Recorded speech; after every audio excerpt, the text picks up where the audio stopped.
let's review a crochet book.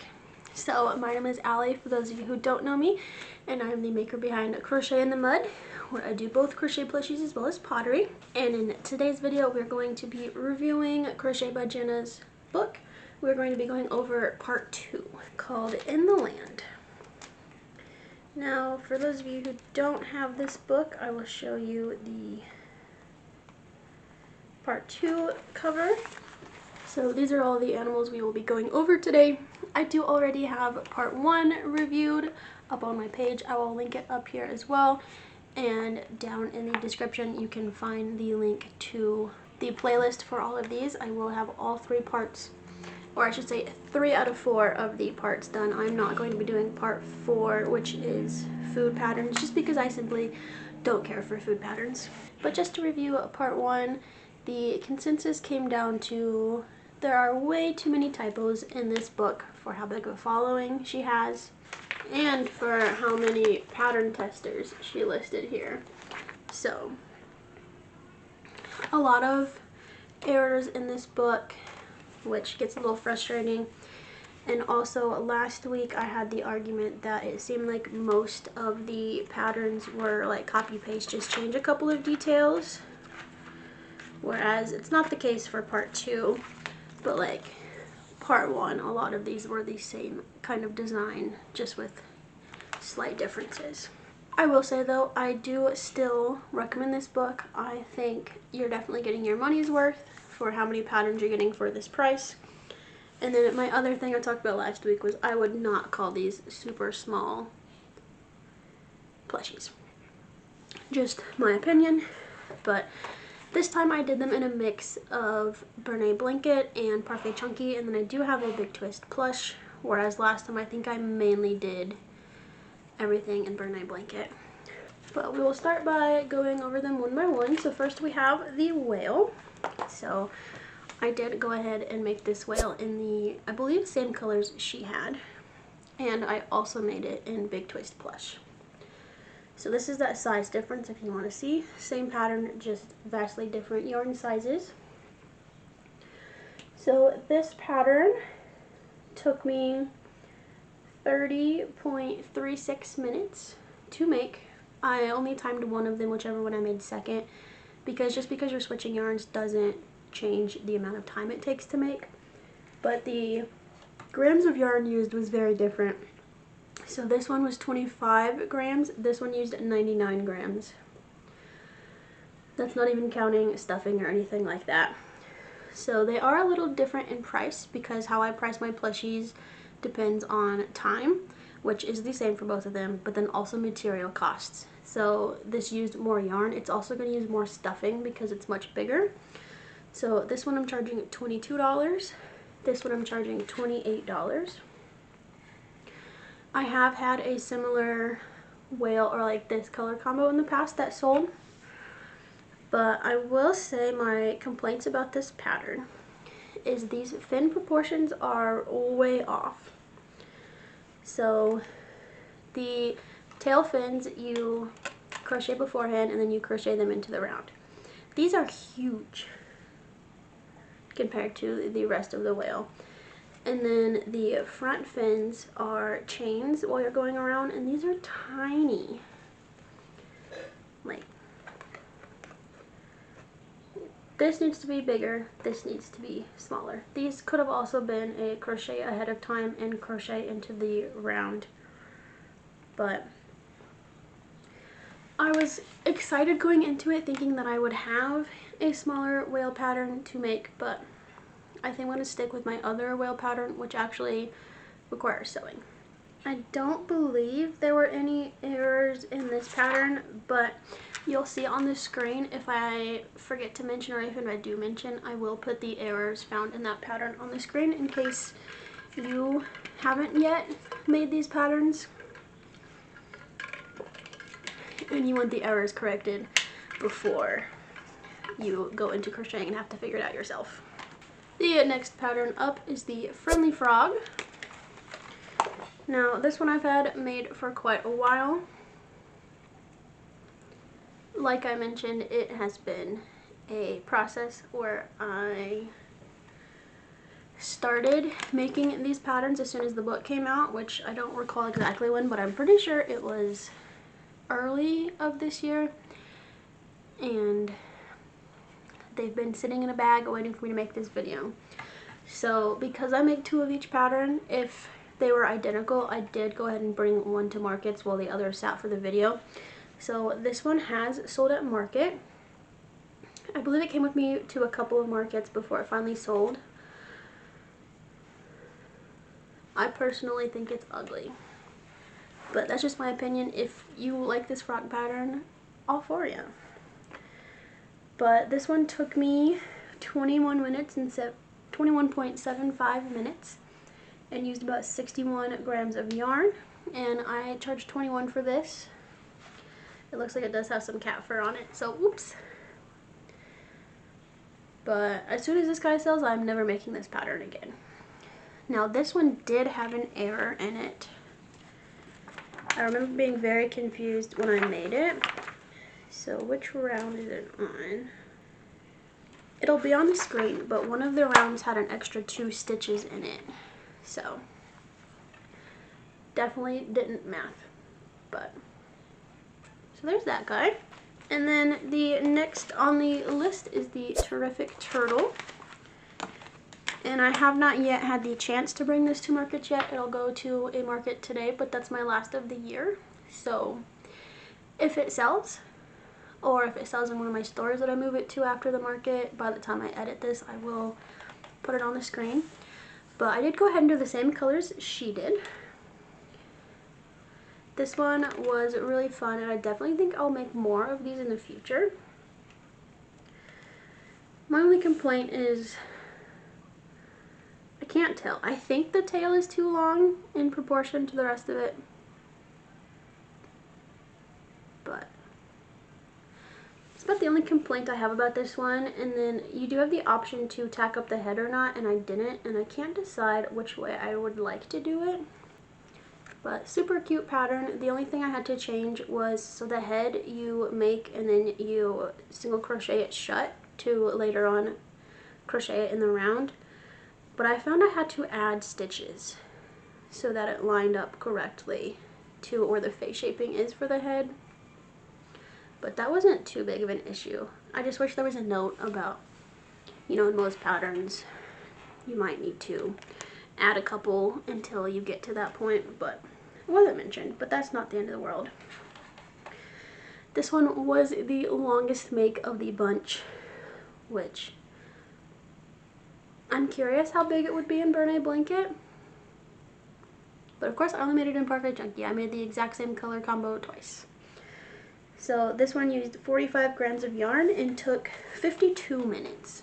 So I'm going to charge 36 for this little guy, and I think it'll sell fine at that price. I might hear some grumbles about, but it's smaller than blah blah blah, that's cheaper. And if I do intervene, which I don't all the time, but I'll be like, my pricing is not based on sizes, it's based on complexity of the design and how long it takes. And then usually they'll be like, oh, that makes sense. The next pattern in the book was the Mighty Mallard Duck, and this was once again one that I made at the beginning of the year, so it has indeed gone to markets. I love the detail of this one and how it looks more realistic, as opposed to I have a circle mallard duck that doesn't have too much details.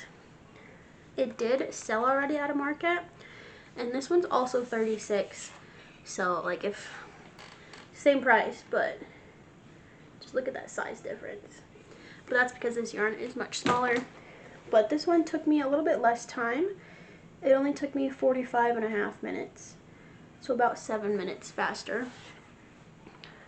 And it used 116 grams of yarn.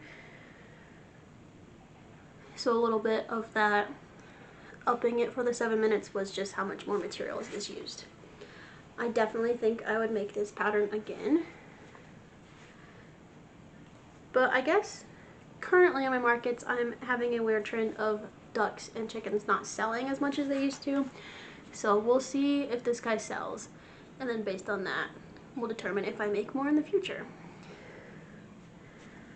But I really like this pattern. I want to say this was one of the first ones I made out of the book. And this one is just so unique. I don't think anything else in the book looks anything like this one, which you can't say about many of the other patterns because, like I mentioned, especially in part 1, it was a lot of copy and paste, just change the colors and maybe add a bobble here that wasn't in the other pattern. So this is one of my favorites. The next on the list is the Agile Axolotl. Now this one I also made a long time ago, but I do distinctly remember this one pissing me off. So I made a pink one and a purple one, and the pink one has sold at markets, but I do remember distinctly that they only bought it because I was out of my Crochet Grove axolotls in the pink color. So this one's 24, whereas my other axolotls are 21. I believe at that time they were still 18. So a little bit more than my other axolotls, but this is much bigger. And it uses 57 grams of yarn and took me just under 25 minutes to make. So not bad at all. But the issues I had with this were the round it told you to add the eyes. I disagree with. I think it should be later after you do the first set of bobbles, because going into it, I hadn't yet done the bobbles. It said to add the eyes, so I added them in with the assumption that the stitch marker was at the bottom of the plushie, as most patterns are. And then I went to do the bobbles and found out that my eyes were completely wrong. So I had to rewrite the pattern to move the bobbles so that my eyes weren't in the wrong spot. She also doesn't specify other than what rounds to put them in, like where between the fins. Like in my other pattern, I know they go between the bottom 2 fins, like in between there. So these are definitely a little crooked. They don't look so much on camera. But I'm definitely a fan of the Crochet Grove axolotl over this one. So once this one sells, I probably won't make this pattern again unless somebody, I might leave it on my website, or my website is made to order. So once I make something, it's usually up on my website forever. And then if somebody wants to purchase it, I can just remake it. Or if they want different colors, I can always do that for them. But probably I will, this January of 2025, I went through and drafted everything on my website and then kind of went through and refreshed the listings before I made them active. So I guess come January I'll decide if this guy gets relisted or if it permanently becomes archived on my website. That's what's nice about having your own website. I use Shopify. This isn't sponsored. I'm not cool enough to be sponsored. But I don't have to pay per listing. I can have as many as I want. I just pay a flat monthly fee. So it doesn't bother me at all to have a gazillion listings. Maybe it bothers the customers, but that's why every January I go through and clean up the website. 2 more left. So we have the jellyfish next. So this one, I also had to go in and change the pattern. So this is the one I made following the pattern exactly. And you might see, like, what are those tentacle curls? I have tried to curl these by hand, especially this one. But in the pattern, she tells you for the tentacles to just chain and then single crochet up the chain, and it should curl. It kind of did, but then, like, every other strand behaved and then didn't behave. So then I made it again, changing it so you chain and then going back up the chain, single crochet, increase, which is how my other jelly pattern works, and this is much better. But speaking of my other jelly pattern, I like it better, which is also Crochet Grove. So I probably won't make this one again, and hopefully they sell. But I did price them the same as my other jellies, so these are going to be 21. I probably, for how I formulate all my other prices, should have done like 22 for these. But I didn't want to deal with the, why is this one $1 more?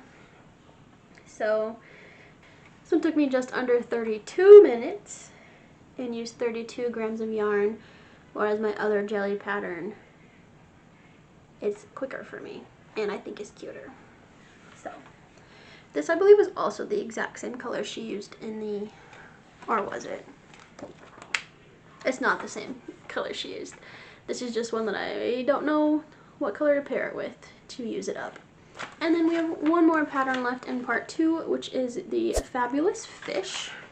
And I did this in the same color she did. Now, just like the book says, it is no sell, but the top fin is surface crocheted, which both times I did it, it came out crooked. And then these front fins are chains when you're going around. The hardest part about this was when you're putting on the eyes. So your stitch marker's at the top, and then it says to add your eyes and put, I think it's 8 stitches between them, but then when you count around, you then end up on another row. So I had to kind of jump, but now my eyes kind of look uneven to keep them between the same row. So maybe I shouldn't have counted 8 over and then back 1. I don't know, I feel like that could have been more clear. Whereas maybe you say this eye is between rows 21, 22, this one's between 22, 23. Or have the stitch marker be at the bottom. But it's alright. I probably won't make it again just because I'm not in love with this pattern. I always try to make what I think is cute, or I guess sometimes I can be convinced to make the things that sell well. But this just doesn't fit that category for me. It did take just under 32 minutes and 31 grams of yarn, and I'm going to charge $22 for it. So, I mean, it's not a bad pattern. I just, personally, I don't think it's cute. Which I feel like was the biggest pattern for me to say for this section. So yeah, I think the only ones moving forward that I would make again are the Mighty Mallard Duck and the Terrific Turtle. So 2 out of 7 that I like is not a great percentage, but that's just my opinion. If I didn't have patterns to compare the others to, maybe I wouldn't be as opinionated about whether I like them or not. But that's also kind of why I'm making these videos, to kind of force myself to crochet through the entire book so that I get my money's worth out of it. I mean, you get your money's worth out of it just by making a handful of them, because it was what, like 50 cents a pattern if you make them all. But I want to kind of force myself to keep making new patterns, because I always fall into a bad habit of making the same patterns on repeat and never making new stuff.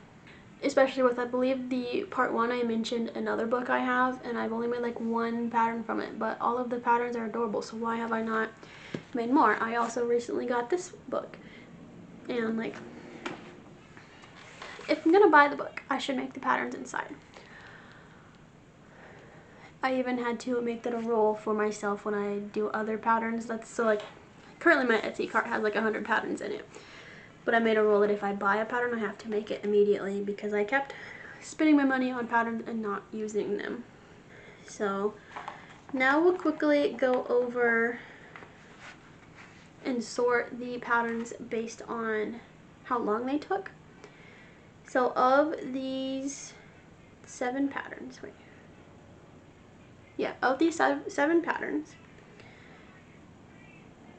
we have Friendly Frog is the fastest. Then Agile Axolotl, which was 25, so both of those are my 25 and under. And then 30 to 45 minutes, we have the Whimsical Whale, the Fabulous Fish, and the Joyous Jellyfish. And then our 45 minutes plus would be the Mighty Mallard Duck and the Terrific Turtle. So none of these were an hour plus. So currently between part 1 and part 2, the dragon is the longest pattern of this book. So we'll see if part 3, any of those, will take me longer than an hour. But we also currently did not beat the quickest either, which currently sits with the clever capybara. So these are my next batch to make. There will also be a mouse, because another error. It is in part 1's picture, but the pattern is in part 3. So I don't know. I don't think any of these will beat the dragon for longest make, but we might have some contenders for quickest make with the bee, the ladybug, the chick, and the guinea pig. So overall, I would say part 2 had a lot more typos than part 1, and also majority of the patterns I never want to make again. So not a great run for part 2. So currently part 1 I liked better than part 2. But I just want to point out, I am not hating on Genna's book. I still really like this book and would recommend it to anyone who wants to pick it up.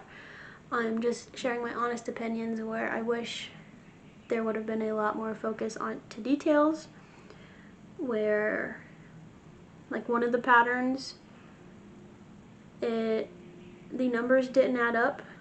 One of the patterns was the row count was off, so all of the instructions were there, but when it jumped from row 5 to row 7 or whatever it was.